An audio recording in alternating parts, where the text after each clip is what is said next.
Regardez bien cet homme. Il s'appelle Anatole. La police le soupçonne d'avoir commis plus de 850 vols d'œuvres d'art. Comment cet homme, en apparence tranquille, marié, père de 2 enfants, qui exerce la profession de facteur, a-t-il pu tromper tout le monde pendant aussi longtemps? C'est à cette question et à bien d'autres que devront répondre les experts psychiatres le jour du procès. L'affaire débute un dimanche après-midi au cœur du petit village de Mouflin. Ce jour-là, Madame Pilar aperçoit un individu qui rôde autour du lavoir communal. Alors, Madame Pilar, nous sommes dimanche et il fait beau. Vous êtes dans votre jardin et une présence attire votre attention? Oui, sur le moment, je l'ai trouvé bizarre, ce type. Pas franc du collier du tout. Mais ensuite, je n'y ai plus pensé. C'est le lendemain, quand j'ai appris que le lavoir avait disparu, que je me suis souvenu de lui. Eh oui.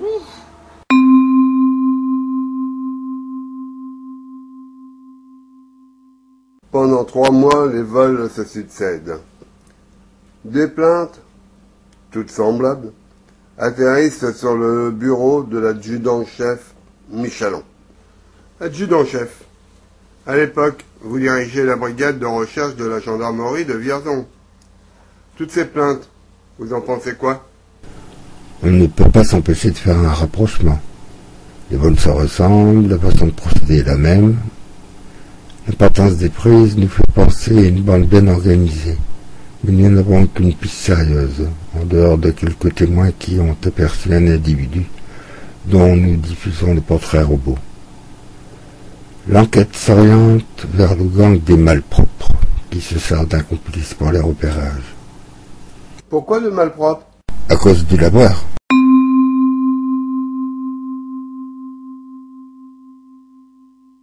L'enquête va rester au point mort pendant très longtemps, jusqu'au 21 mars de l'année suivante.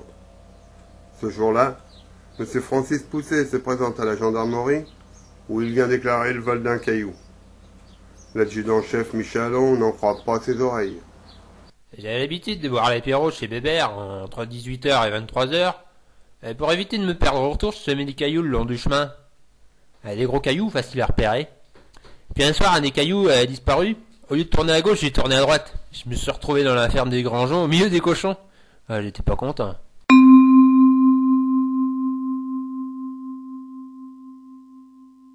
Qu'est-ce qui vous incite à prendre au sérieux la déposition, il faut bien le dire, assez farfelue, de Francis Pousset?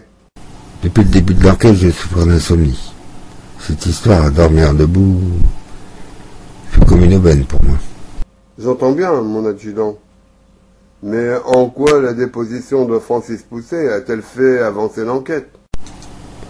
Le jour même, nous avons examiné la vente d'une caméra de vidéosurveillance installée en face de chez Bébert. Le film était de mauvaise qualité. Cependant, on pouvait constater la présence inhabituelle dans les parages d'une fourgonnette jaune qui roulait à faible vitesse. Une inscription incomplète était peinte sur les côtés du véhicule. 4 lettres mystérieuses. OSTE. Nous avons envoyé le cliché à Miami, afin d'expertise.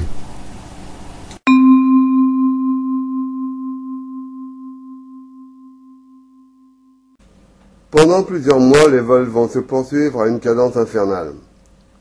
Le où les voleurs s'enhardissent, prennent de plus en plus de risques, jusqu'à s'attaquer à une chapelle du XVIe siècle, située au cœur d'un petit village.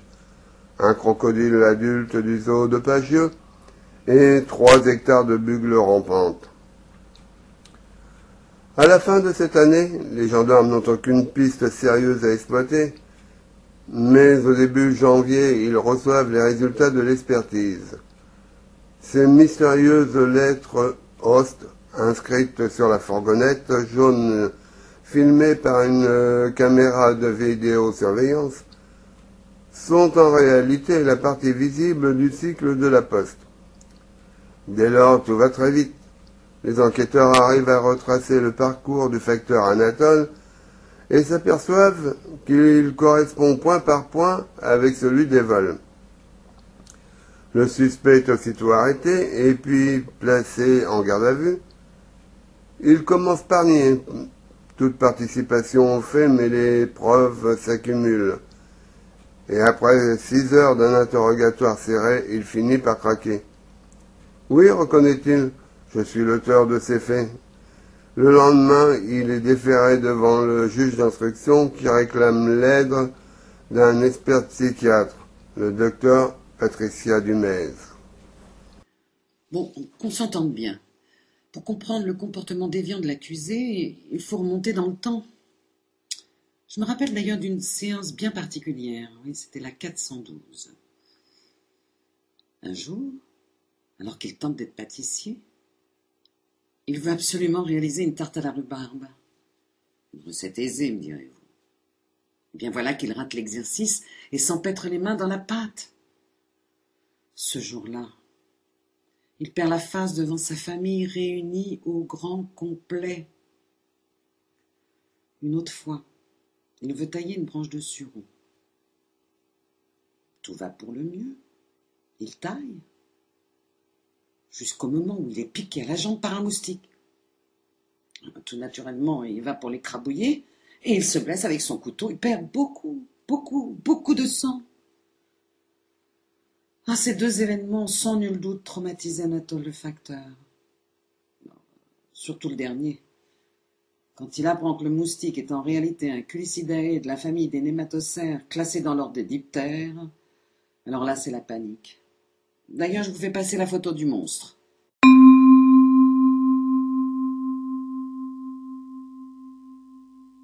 Après de longues années d'instruction, l'accusé Anatole comparaît enfin devant le tribunal spécial du blog.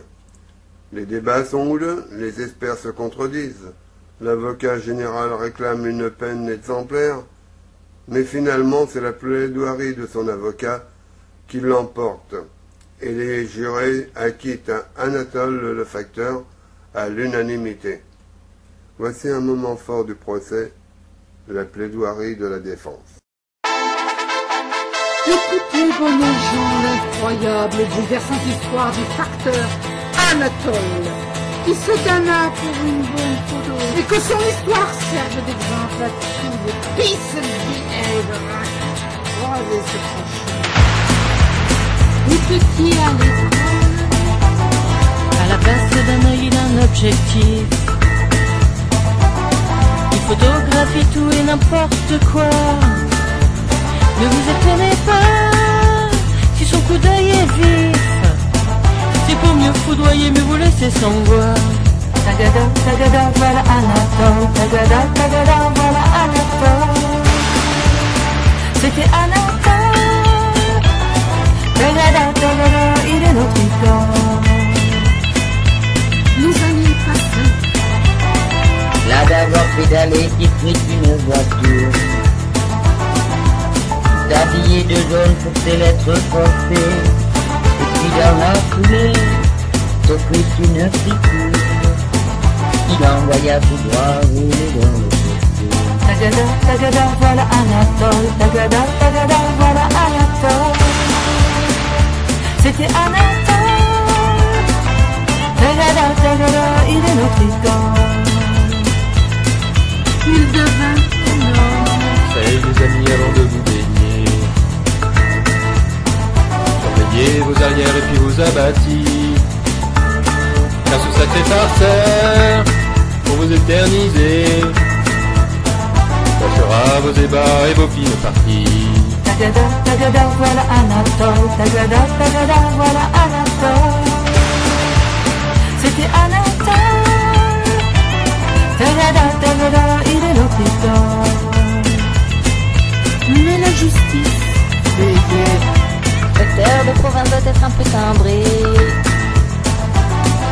Une référence, une malédiction. Alors je vous demande, messieurs, dames les jurés, de ne pas prononcer une condamnation. Tagada, tagada, voilà Anatole. Tagada, tagada, voilà Anatole. C'était Anatole. Tagada, tagada, il est notre idole.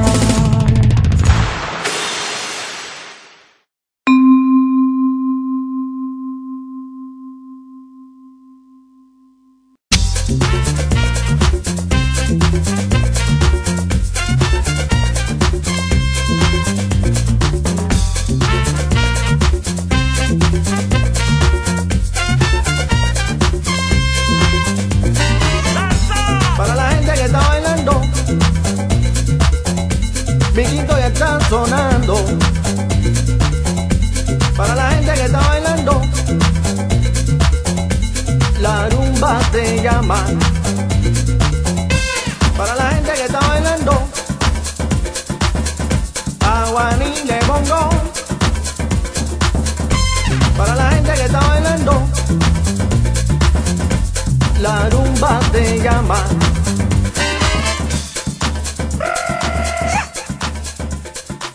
Mira como tengo la cajeola, mamita.